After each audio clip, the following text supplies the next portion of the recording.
নমস্কার বন্ধুরা, আমার কলেজ ক্যাম্পাসের একদম গেটের ধারে বিবেকানন্দর এই স্ট্যাচু, তার পাশেই আছে যুগপুরুষ শ্রী শ্রী ঠাকুর রামকৃষ্ণদেব, আছে আমাদের মা শারদা, আর তার সামনেই আছে একটা শীতের মরশুমে ফুলের বাগান। এই ফুলগুলো অপরূপ দেখতে লাগে, এত ভালো লাগছে। সকালে ঘুরতে ঘুরতে এলাম, আমি বলি দেখো ফুলগুলো দেবতার পায়ে লাগে, আবার মানুষের সৌন্দর্য বিরাজ করে। শীতের সময় বিশেষ করে মানুষের সৌন্দর্য সবচেয়ে বিকাশ হলো ফুল।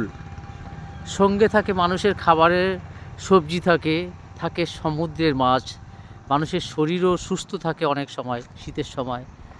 তাই ঘুরতে ঘুরতে যখন বিবেকানন্দ স্ট্যাচুটা দেখলাম আর সঙ্গে সামনে ফুলের বাগানটা দেখলাম, মনটা ভরে গেল।